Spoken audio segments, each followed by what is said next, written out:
Goedemorgen, good afternoon, or for some of you, maybe bonsoir. Welcome, everyone. Thank you, RSD, for bringing us together and introducing us and for organizing the event. My name is Christophe. I'm here together with my co-host, Sebastian, along with a panel of brilliant minds that we will introduce shortly. But before diving into the conversation, we would like to share why we are here and express our, let's call them, hopes for what we might co-create together today. It's an experiment. We are experimenting.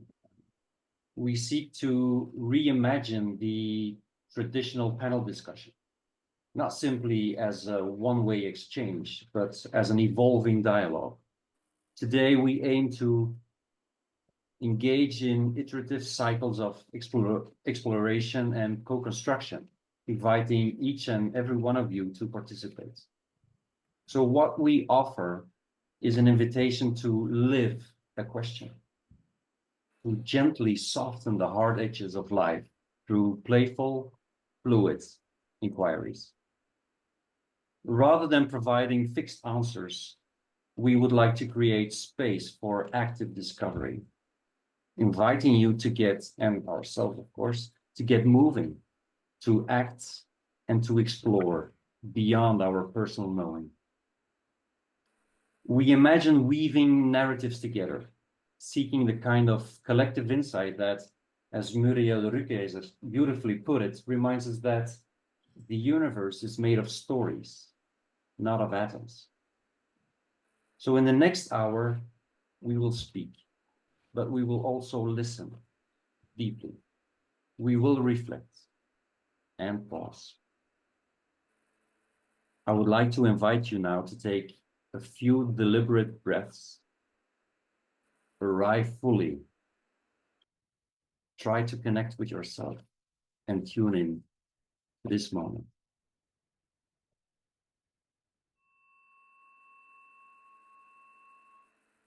I feel my heart very pounding. So with that, Sebastian, could you guide us through the flow of this session, please?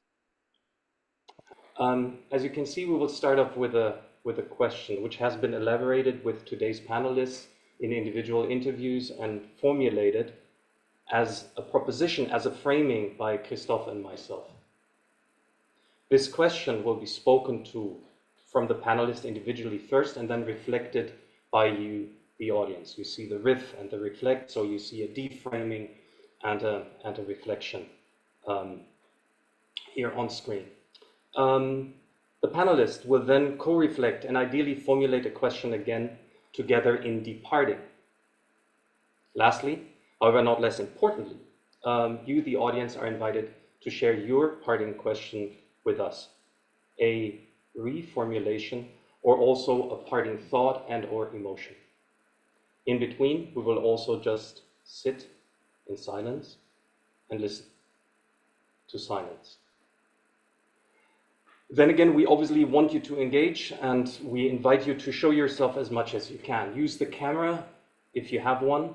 And again, please express your thoughts and emotions also when listening. Use the chat, use it mindfully, as at times we chat a lot and listen less. So there is an equilibrium there as well. So in general, share from your heart. Be heard and listen. So also please mute yourself so we can all listen best. Be respectful. So raise your hand before you wish to speak and try not to interrupt others. Be mindful. Be mindful of others. Lastly, of our shared time. So try also to be as brief as possible. And our panelists.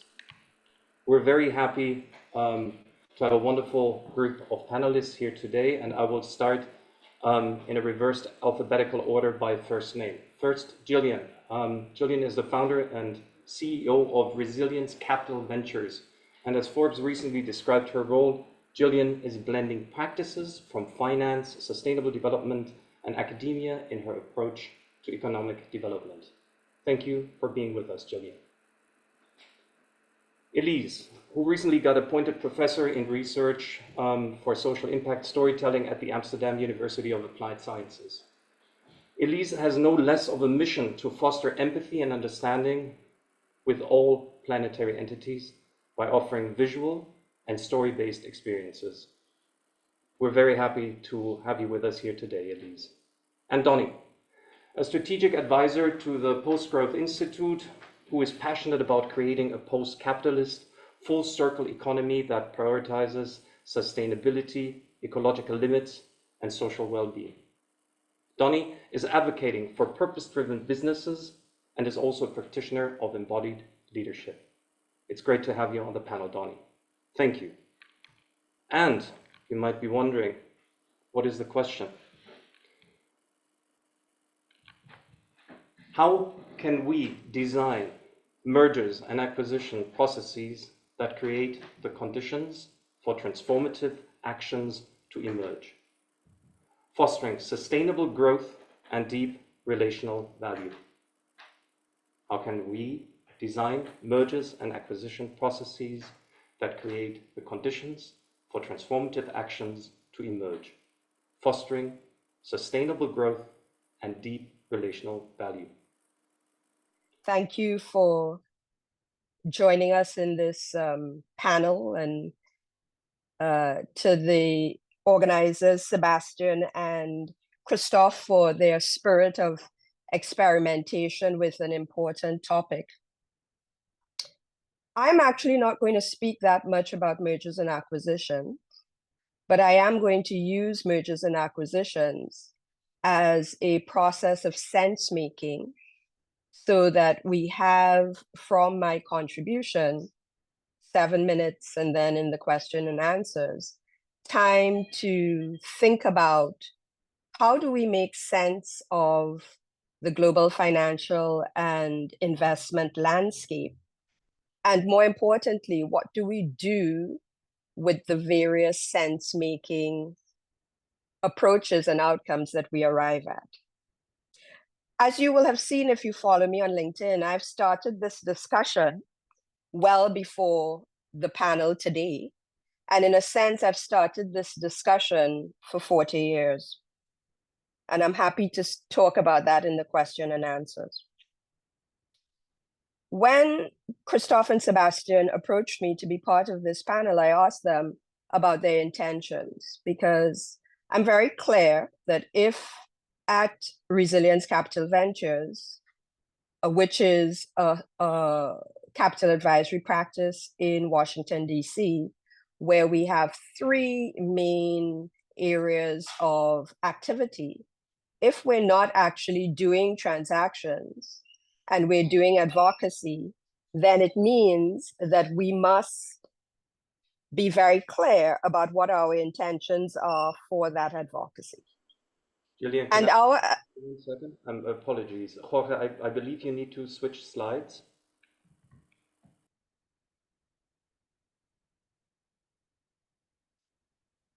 Yes.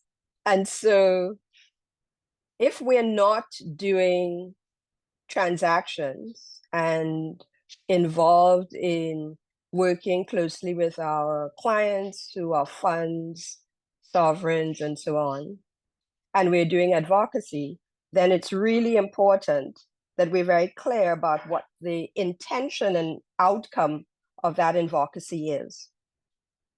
And from a Resilience Capital Ventures point of view, there is really one specific goal of our advocacy, which is to change the nature and practices of global finance and investment so that it benefits the global majority.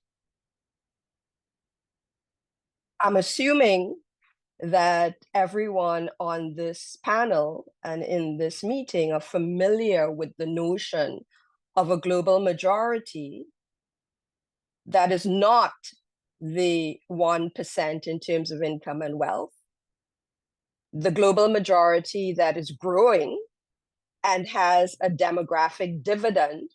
And so there's a lot of excitement among the global majority while being very mindful of the structural dysfunction and structural bottlenecks that face the majority of people in the world. And so our approach to changing the global financial landscape in finance and investment relies on a conceptual framework that I developed called the Triple B framework. It is essentially consists of three components: bottlenecks, blind spots, and blended finance. And it is the bottlenecks and the blind spots that perhaps I will speak about most today, because I've just come back from New York Climate Week, the Clinton Global Initiative, and UN General Assembly in New York. And one of the things that was very noticeable, and so it functions both as a structural, cognitive bottleneck and a blind spot, is that the finance and investment world actually exists with a racial segregation as significant as apartheid South Africa. And I'm happy to take questions on that, because the difference is that the folks in finance and investment believe that they are there and they have earned their seats through meritocracy. So unlike the Nats, who developed a legal framework to introduce and maintain apartheid in South Africa, a lot of what is done in finance and investment is not even with a sense of awareness. And so I think that it's really important to name this. But it is also important, even more important, because I stand and work and represent the global majority to do something about it. And so in the next 3 minutes, I'm going to speak about the solutions that we have come up with, designed. The senior team at RCV have a cumulative experience of some 150 years in high finance. And so what we do is that from a transactional point of view, from an advisory point of view, we suggest to our clients that the way through this is to actually do finance better. And we propose a model in which all of the forms of financial capital that exist and that are usually spoken of are combined with forms of non-financial capital: knowledge, social, cultural, relationship, network, and political capital, to actually, through a process of alchemy, produce a better outcome. And in that work, it is the work of activators and processes like the one that we engaged in now, and RSD, and the different advocates and universities and so on, that can really assist with that alchemy. That is a very powerful set of ideas. But what we have found is that we needed also to get operational. And so we have and are in the process of developing a tool, a technique, a set of approaches called the Investment Readiness Platform that would actually help clients, colleagues, policymakers, governments to tackle, on the one hand, the unawareness and the blind spot of racial segregation that is not even spoken, and the need to actually deploy capital effectively, affordably, to places where the global majority exists. There's an interesting conversation going on in South Africa at the moment regarding whether or not the president of South Africa should be engaging with Elon Musk in an effort to get investment dollars into South Africa. And I'm, again, happy to talk about what I believe Gillian? about that. Gillian, excuse me. Yes. Can you introduce us to your ending of your presentation, please? Certainly. And so with the investment readiness platform, what we are able to do is to take our clients through a 5-step process of problem solving, systems analysis, solution design, and guide them through a process of execution so that their engagement with capital markets is more aware, is more nuanced, is more sophisticated, and most importantly, is done with the aim of transforming. And with that, I want to leave with the words of someone who is absolutely brilliant to ground everything that I want to say and to leave you with, because Angela Davis says it best. In our daily lives, in our work, we must, wherever we are, and in my case, it is in the finance and investment world, seek to transform for equity and justice, and to do so every day. Thank you very much for the opportunity to spend some time with you. We have more time coming up, and I would be happy to continue the engagement in the course of this panel and after as well. Thank you so much. Okay, I'm going to bring another angle to the table, and that's the angle of systemic storytelling. It's one of my specialties. And I will just give you first just 2 slides that introduce why would we use stories, narratives for systems thinking, systems design. And then I have just 3 slides that are questions or opportunities I see to use this approach in M&A. But it's more, it's more an invitation to reflect on how we could use the methods of systemic storytelling for this process. Next slide, please. Okay, I think you're all very familiar with system thinking, but I just wanted to highlight how I frame the 3 main obstacles where we need to go from this linear thinking we used to a systemic thinking. So first, it's difficult to communicate complexity, and you can make gigamaps, you can make complex representations, you still need to communicate to all the actors, very, very complex systems. And of course, in M&A, that's the white part below is where I connect the challenge to M&A. Are very complex processes with a lot of different stakeholders. So how do you communicate complexity? How do you communicate details? The second idea is that system transformation are processes where you cannot know everything. There will be unpredictable events. And you need, to a certain extent, to rely not only on analysis and logics, but also on interpretation and intuition and creativity. And it can be actually difficult in some cases. And again, in M&A, those are processes where we don't always have all the information from the start. So we will need this interpretation and this intuition. And finally, in system thinking, you don't have a one-off transaction. You need to design evolutions, so solutions that will evolve with the context. And you need to be able to evaluate, to have tools to regularly evaluate how the transformation is going. And again, in M&A, that's something you have. The integration, the merger is going to be a continuous process. Next slide, please. Why storytelling for system design? So in view of those problems I highlighted, stories can help by many angles. So the first one is stories are very good in communicating and interpreting complexity. If you think on how much you remember of a movie or a book in terms of details, and in terms of also all the intangible aspects, the emotions, the bias, the contradictions, the conflicts, it's much more than from a PowerPoint.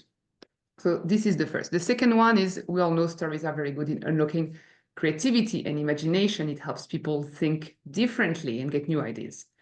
Third is that stories are very good in helping us zoom in and out. So you can have the red thread of a story, of a narrative that gives you the bigger picture, and it's connected to the individual elements, the sub-dynamics of the story. For instance, personal experience. The fourth is that storytelling favors collaboration. I've worked a lot in the past with participatory story creation. I was at Philips for 12 years, so I used that a lot there. And I really saw how when people create stories together, how it helps them, overcome the cultural and the background barriers they may have at the beginning. And the final one is about empathy. And this is very, very, maybe for me, the most powerful aspect of storytelling, in that it brings empathy for the people in the story, for the people who tell the story, for the people who create together the story. And when you have empathy, then you're motivated to act.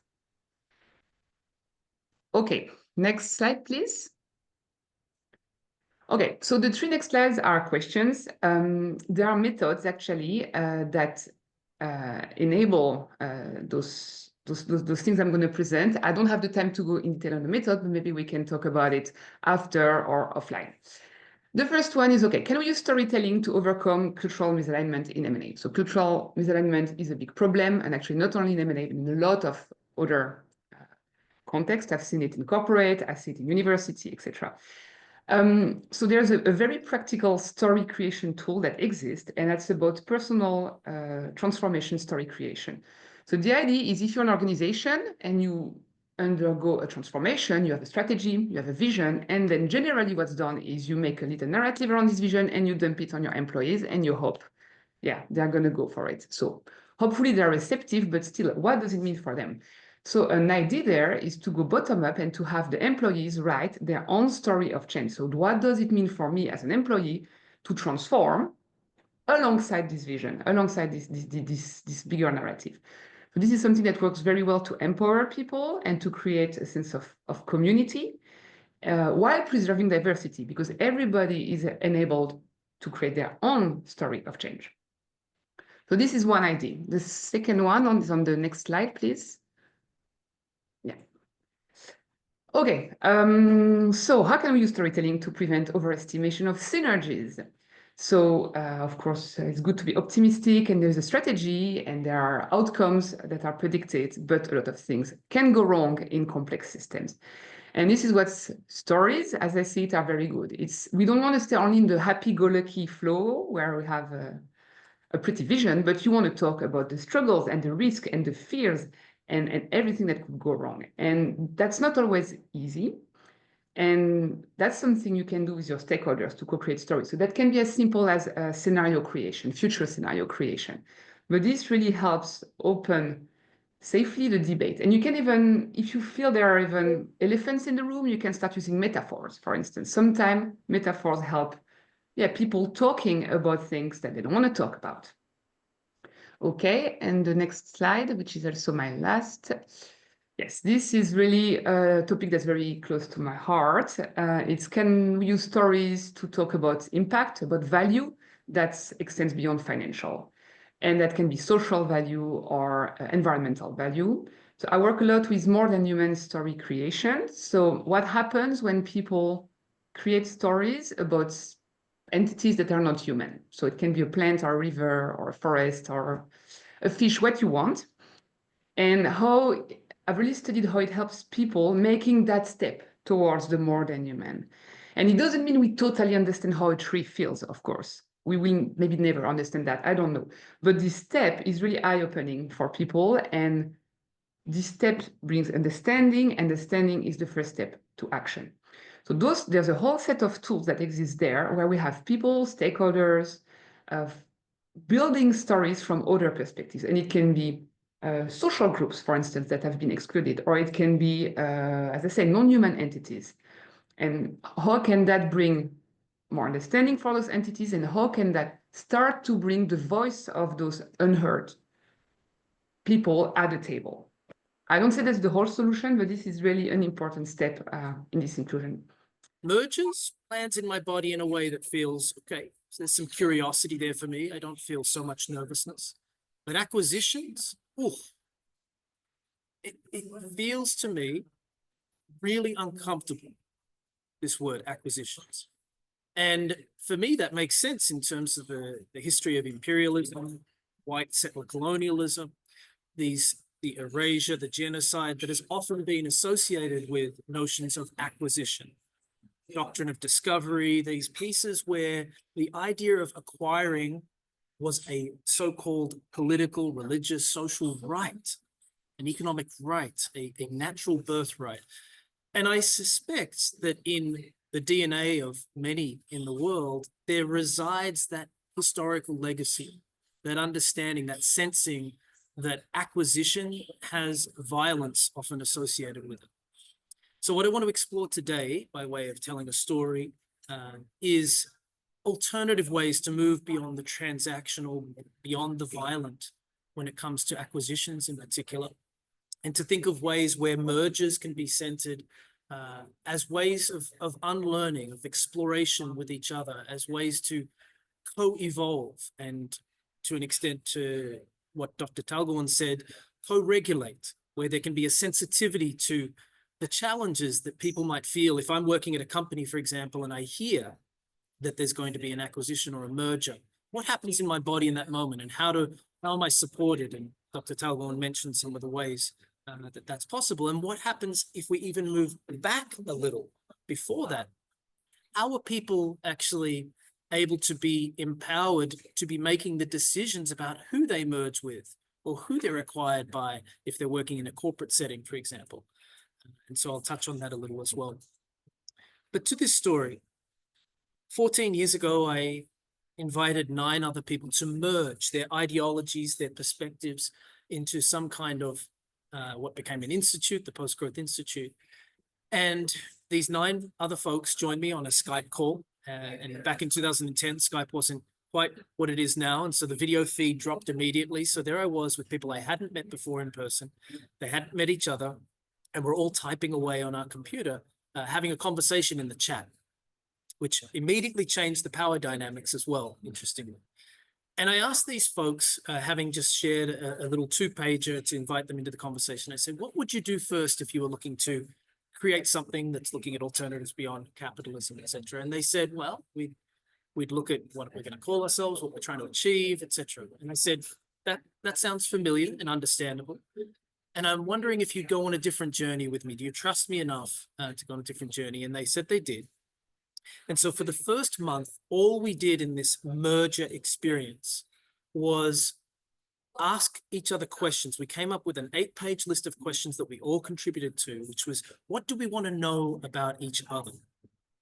And predominantly things that aren't related to the work or the intention we've met around.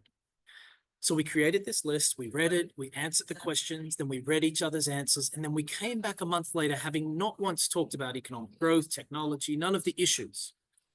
All we did was get to know each other through these forms. And what happened next was so transformational.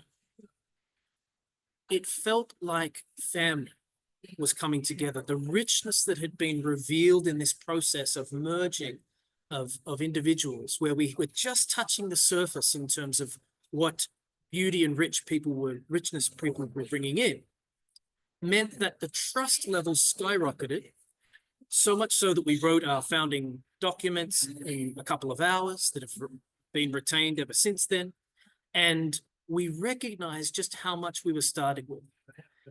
Now, I contrast this relational, slow approach to what I see and feel in the mergers and acquisitions space, especially in international finance and particularly within domestic finance. And so typically it's rushed, it's forced. There's not a lot of agency for those involved. Decisions are made by a limited few. It happens along racialized lines, as Dr. Marcelle was raising. And the power that is wielded in these processes means that the transactionality is centered. So my encouragement is to a slowing down of process, a relationality that begins with remembering that whenever mergers and acquisitions happens, there's most likely going to be a whole lot of fear, which takes people into the back, flight, fight, freeze, and fawn part of the brains. And as we know from behavioral science and neuroscience, this is not a creative space compared to the creative neocortex. When we create spaces of safety and trust, and I might give some examples in the Q&A of where I've seen this happen in large-scale environments with mergers and acquisitions in the banking sector, we see totally different outcomes. And it's those transformative outcomes that Dr. Marcelle was alluding to that are possible, and we have to push for them in terms of encouraging people into these spaces, because they're not going to evolve on their own without new stories, new ideas, and a questioning of the status quo and what it seeks to maintain by retaining itself as the status quo.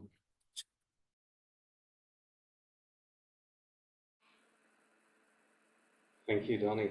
That was a 1 minute, so I didn't mean to stop. If you have anything else, are you good? Yeah? Thank you. Thank you very much, Donnie. And whew, that was a lot to take in, so we would like to invite you to take a really deep breather now and reorientate ourselves on where we are, and maybe just rest in silence a little bit.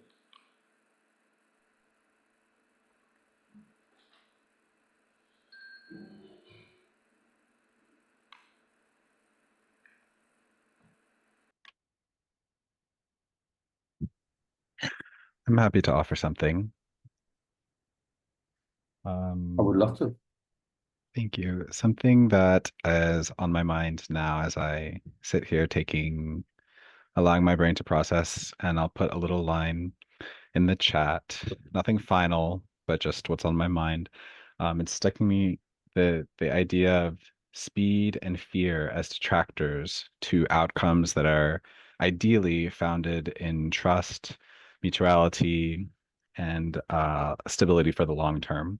So, like trying to pinpoint or just see more clearly what holds, because so far hearing everyone speak, it seems in, language is important, but just for now, it seems not particularly radical, in the sense that uh, just mutuality and um, coming together with common aims and making space for people or the different parties to be heard, to have a chance to, voice their own part in the narrative, whether it's a narrative of um, related to financial capital or other forms of capital, whether it's related to just the exercise of narrative building, or it's actually happening in the scope of a real, corporate level merger and acquisition. These are, I heard people speaking about, values that from my point of view, they don't seem, particularly radical or revolutionary or wild, just kind of that's what one would hope for in those situations. But obviously that doesn't happen like that all the time or even much of the time. And so why is that? Those are the 2 points that come out: is the speed, the need to do things quickly and to have an outcome, and because people are waiting, because this, because that, and that creates a sense of speed and a need to accommodate speed. And then I think as Donnie mentioned, fear, fear of the unknown, fear of what's going to happen, fear of outcomes that haven't been uh, kind of given the space to play out in narrative. And so those two things stand out to me: speed and fear. Thank you for listening. Thank you. I would love to add to that. I love the insights about speed and fear, and I was flipping it the other way, in the emphasis that this takes time and it must be built through trust and relationships and connections. And if we don't value and honor that, we're not going to move forward together. There is no co-creation. I had the honor of reading, I see Victor's in the session as well. Victor Udaway's work on relational design, and something he said, I think last week, was like that relationships must be at the core. And in some of the other frameworks and practices I've been studying and looking at, other pieces or people we think are at the core of this, changing the way people think, changing other things. But if we don't think about building trust and relationships first and connecting and caring for those, there's no shortcut to that, especially if and when there's histories of trauma and separation and oppression wrapped up into all of that. And so some of my thoughts, that this always takes time and energy and resources, and it's so worth it. And we're going to be thinking about and talking about that on Saturday as well as a part of the conference, and the work we're doing around storytelling and story sharing and co-creation, trying to understand those histories and cultivate relationships, which is an incredibly slow process. So this has been something ongoing for only 6 years, but still the connections that have been made across the system and the changes that we see unfolding in that kind of organic relational way are, I've been thinking about the word life-giving. If you're going to try to do this work in a way that you can sustain yourself in the challenge. So some of the thoughts that came to my mind. Thank you. Thank you very much, Danielle. Thank you. I can jump in here with maybe it's a question or a reflection. I'm not sure. I haven't quite formulated it in my head. But one of the things that I was thinking about when you three were talking, I kind of want to play devil's advocate and say, is a culture of mergers and acquisitions the right thing when we really want systemic change? And I say that from like very much not an economist perspective. I am a system mapper, and I usually map very complex systems, and usually one of the elements that comes into the deep structure of the systems that I map is like consolidation of markets as a kind of negative dynamic that causes a lot of entrenched dynamics in the system, let's say. So to play devil's advocate and ask, is it the right thing if we want to really rethink our systems at a fundamental level to also rethink economic systems? Does that also mean we can rethink whether mergers and acquisitions as a practice is the right thing to do? And I really say that as I'm quite naive in how it all works, but yeah, curious to kind of throw that in and see if that resonates with anyone. I think that's a very good question, Ashley. Thank you for that. Mm-hmm. And don't be afraid of being naive. I am as naive as I can be.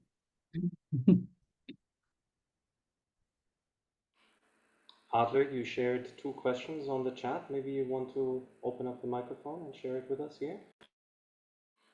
And thank you, Ashley. Thank you. So the triggers was the growth. I mean, the presentation was very interesting and very diverse, and from that I took the growth, which seems to be the typical expected outcome from the MAs. So I wonder, is it always growth, and why not about regeneration, which could be a different kind of growth than the financial one. And the other one, I think it's also about the incentives, because the transformation, it's towards something somewhere. And again, if we want to question that, then we need to go a bit back and think about what are the incentives behind. I think where I like the different financial possibilities, the Gillian presented in the beginning, that is not just about sort of return, but there are different ways to finance these acquisitions. So I think in a nutshell I try to put in these 2 questions. Thank you. Thank you so much, Adler.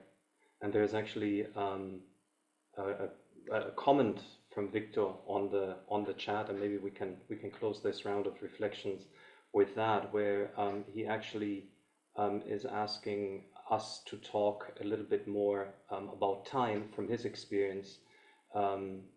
Systemic change takes quite some time and can take a long time to see how the system is reacting to the interventions. So really the notion of time in an ever accelerating, apparently ever accelerating world.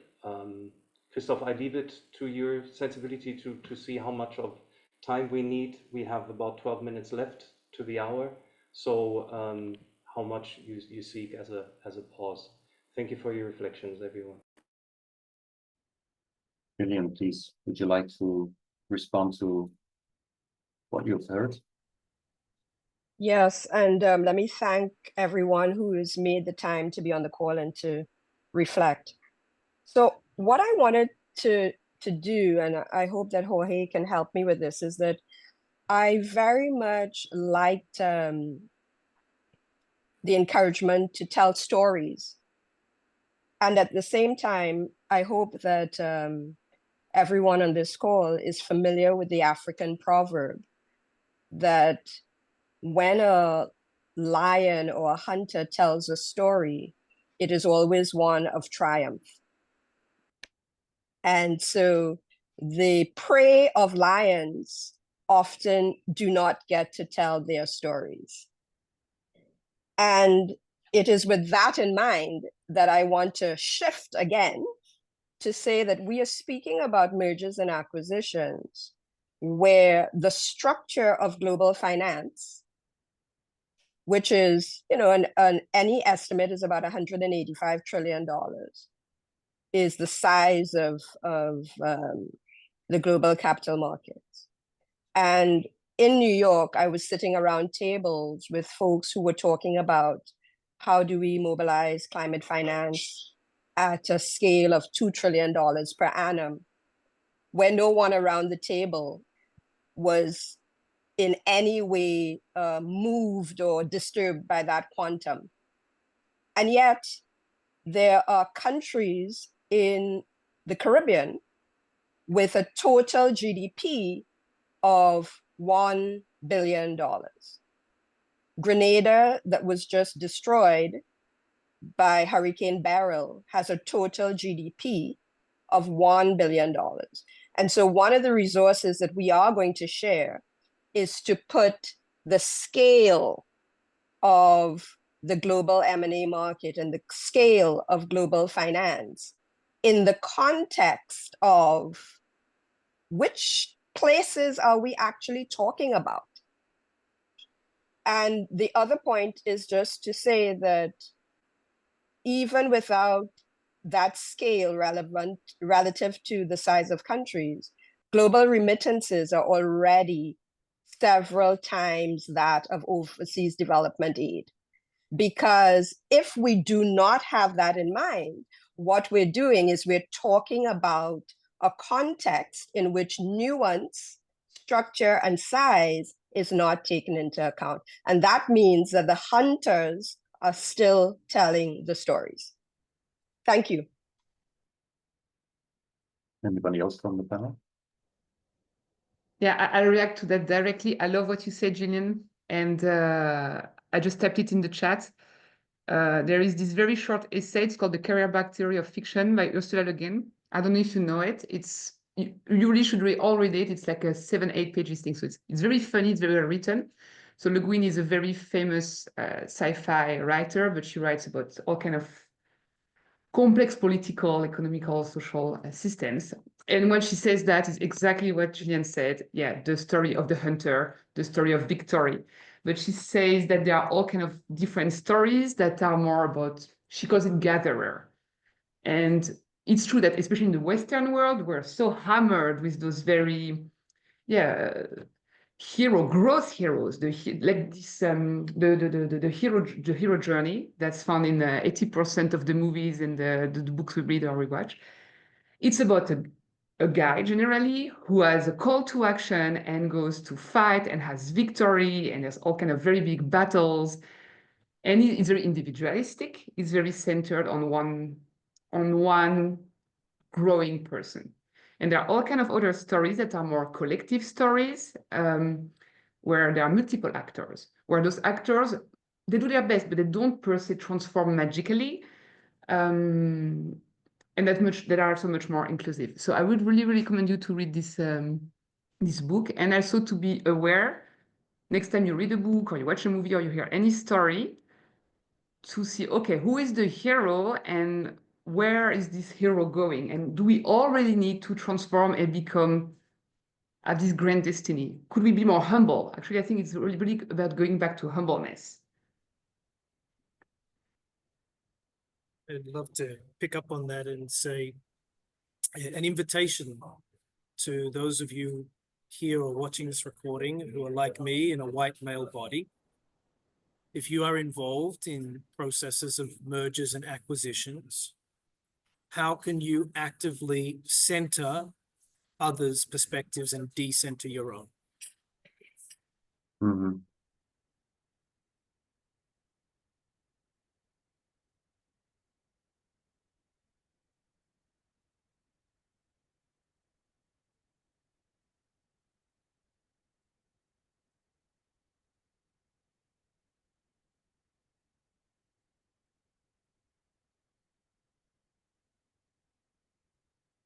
So is it, Donnie, what you're saying is, does that resonate with what I've put in the chat? Like, and actually, you know, making reference to what Gillian has shared with us in the world of M&A, much like in the African proverb where the lion or hunter tells a story of triumph, how often do the voices of those being acquired get lost in the narrative?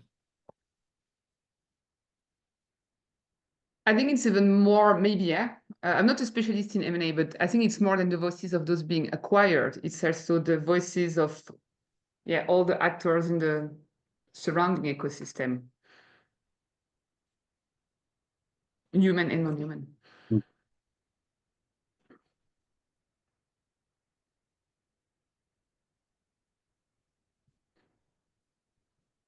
Sebastian, anything else you would like to share?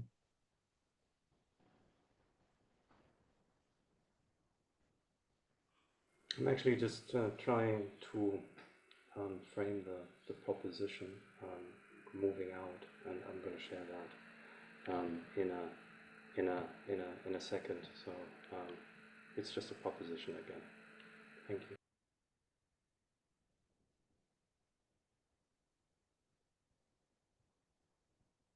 Just wanted to ask another thing. Adler, are you still here? Yeah, you're still here. You, in the beginning, I think it was at the end of Elise's presentation, you said, I think that's a great question. We should spend a whole show on it. Why is that? Please, could you tell us a bit more? Did you ask me something? So Yeah, the question Adler. was, can stories help us to talk about impact and extend beyond financial metrics in M&A? And I thought there was, so first is the word impact, which is not so much about the what I mentioned earlier about growth. So it could be many things, but really trying to explore the impact. And as Elise mentioned, the stories allows us to explore so many different possibilities. That's why I like that question a lot. Mm. It's very opening, I think. Thank you, Adler. And in acknowledgement to time, which we didn't get a warning this time, so Thomas, thank you for not giving us a warning, but we are aware that people are moving on. This is a proposition of what at least Christophe and I, we heard. And Christophe, could you share in the chat the question to the audience moving out? And yeah, I mean, we hope you were able to live the process. We're very grateful for your participation, your active participation, obviously to the panelists for making time today, but also making time before. And we hope that this resonates and will resonate on. And I leave you, Christophe, with some final words. Thank you.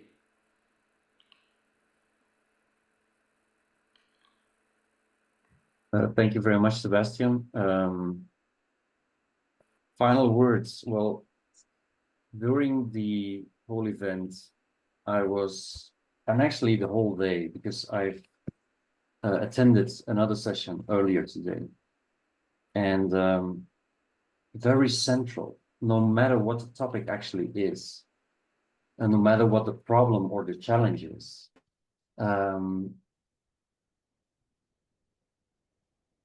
Relational conversations are so important, and stories can help achieving that. So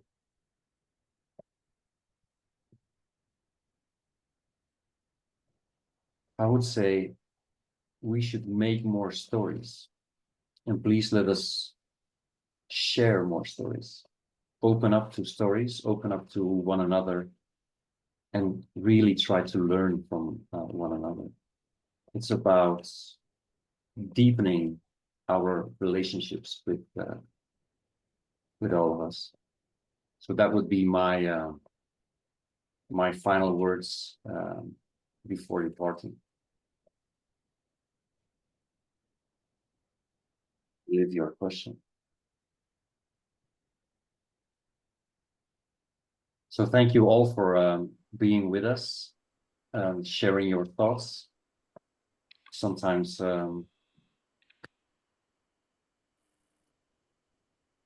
not troubles, but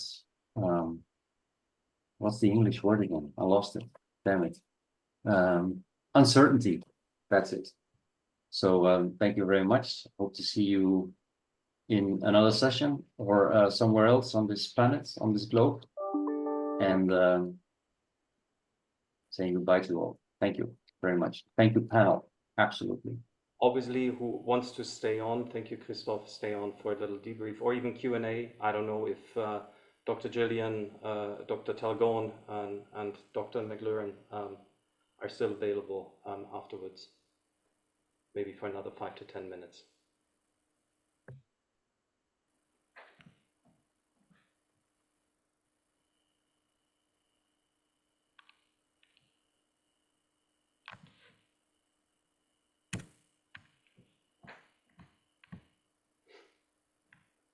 Okay, anyone with questions, fire away.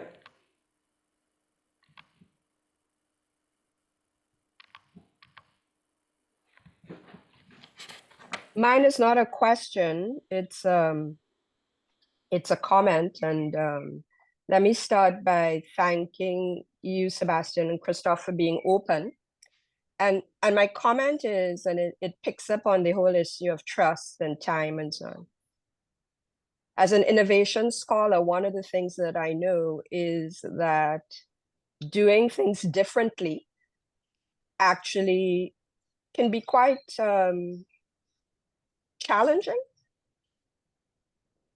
because you don't know, if you're open to experimentation, you don't necessarily know where the outcome is going to be. And I think that you are to be highly commended for at least being open to the experiment. And what I would add, though, is that given that in this particular topic and in this particular field, there's so many silos, vocabularies that are not shared, perceptions that differ, that maybe some more time ahead of the session to actually get a shared language would have meant that we could use the hour in a way that served an intention, at least my intention, for change. A couple of people have already contacted me on LinkedIn, which is where I do this advocacy work. But those were my comments in this kind of debriefing mode. Thank you.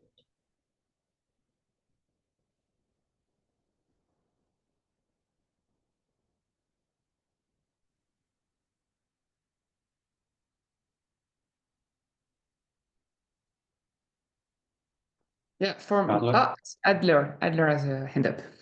I wonder if anyone could share stories from Lions related to merger and acquisition. It's not my field, so which stories of Lions, taking the metaphor mentioned before, that maybe someone who has been doing tough ones could share, just to kind of illustrate the topic. Jorge, do you want to share that image on the size of M&A? And I'll just add that my second job, but my very first long-term job at 24 was as part of a mergers and acquisitions team, the most junior member in what was the largest telecoms company in the world. British Telecom. And so yeah, the headquarters were right next to St. Paul's Cathedral in London. And my work day or work week consisted of getting up on a Monday morning, flying to an European capital, maybe staying for 3 days, flying back on Thursday with a report on the key features of an acquisition target. And what is important out of that is that I was the youngest person on a team, and the team was actually quite small. And the assumption was that you could do that. You could get up on a Monday morning, fly to a European capital, and come back on a Thursday, and with a set of, structured recommendations for your bosses.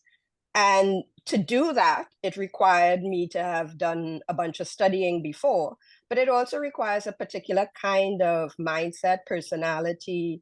And when advocates and activists are talking about time and nuance and culture and so on, they're not actually aware very many times of what a deal culture is like. And so I'm just saying that it is very different. And part of what we are wanting to do with the investment readiness platform is to actually educate, particularly negotiators and counterparties in developing countries, about just what are they up against? What are you up against when you are entering into high finance? And on the other side, there are 12 analysts like me supporting the top team. Love to pick up on that, actually, Gillian, because I think back to my time in Thailand 20 years back, and I remember the US-Thai Fair Trade Agreement was under negotiation at the time. And to your point, I was shocked, but no longer now surprised, to discover the difference in the length of the agreement in terms of the US created versus the Thai created provisions. It was 965 pages from the US lawyers, IP lawyers, and 20 pages from the Thai lawyers, to the very point you're raising. Yep. Donnie, you also added something to the chat in regard to the Adler's question in regard to stories and lions. And it's interesting that you say that lions know their place in the ecosystem. Well, I might even defer to Dr. Talgorn, who was talking about non-human species in terms of that understandings of the innate wisdom that nature holds that we drift away from in white supremacy culture. Yeah, I'm experimenting now with a method to have people write their own story of change in a group that indeed goes for stories that are not hunter stories. The classical way is really to have, okay, what are your goals? What are your dreams? What are you going to do to achieve those dreams? What are going to be your obstacles? How are you going to overcome those obstacles? This is the classical way that story creation is guided. And I'm really trying to challenge people. Okay, so it's more about like Lord of the Ring, or the Smurf. Those are way more. No, it's funny, but honestly, those are the two best examples I found in popular culture, because the Smurf, they embrace their flaws. You have grumpy Smurf, you have lazy Smurf. They're unapologetically who they are. But still, they don't have very big dreams. They live in mushrooms and, they want to party. But here and there, there's danger. They need to act. And when they act, generally, it's very collaborative. It's not one Smurf that saves the day, generally. And Lord of the Ring is the same. Lord of the Ring, it's very masculine show, but still, it's very collaborative show. And there's all kind of different attitudes to destroying this ring. Some are motivated, some are reluctant, some are ambiguous, some want it for individual. And this is also something, if people have individual goals and want to go destroy the ring or merger and acquisition, if they want to do it for individual purpose, this needs to be also on the table. Let's not say it's for the greater good if it's not true. If you don't do it for yourself, well, at least let's admit it, let's discuss it, because people are still humans. Humans have individual goals, and this needs to be said very honestly. And within your individual goals, what can you do to collectively bring the whole system to something more positive?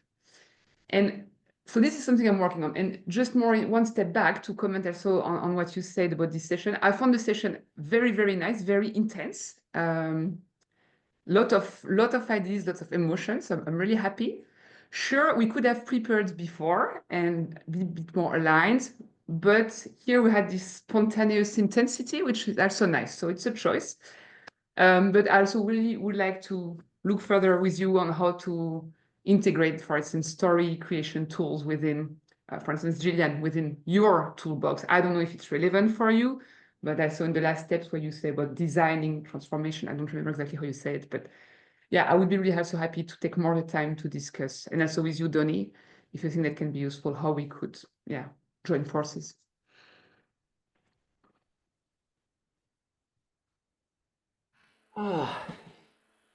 Thank you, guys. I have to leave at 1:15, so I don't know how much more time you have. Christophe, how much? No, I just wanted to say, and we can wrap up in maximum 4 minutes, but just to answer Elise, I can never have the same look at the Struve, at the Smurfs. Now she explained to us how they act, collaborate, and deal with life. So thank you very much, Elise, for pointing that out to us.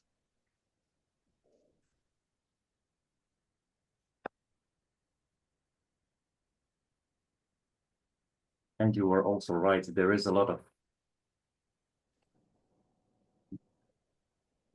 a lot of lessons. I have maybe this is a side note. I have very young children, so I watch sometimes cartoons with them, and there is always something to learn in those cartoons. Something they say, something they do, and so I wouldn't advocate for watching more cartoons all day, but there are lessons to be learned from that.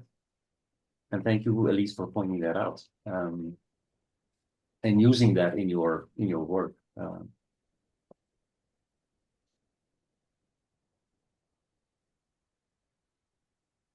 So anyone else has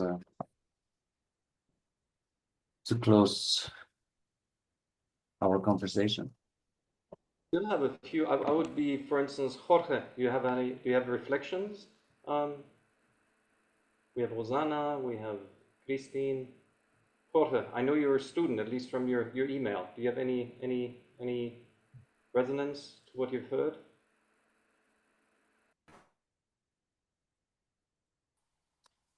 Thank you for asking, Sebastian. To be honest, like I feel like at least from my side, I feel like today I've received a lot of new information, and it will take some time to process. So rather than just jumping with a conclusion, I rather just like have some more extra time to actually digest all the message we've received from our speakers. Thank you so much, and be well, and let's live the question. Happy you all connected so wonderfully, and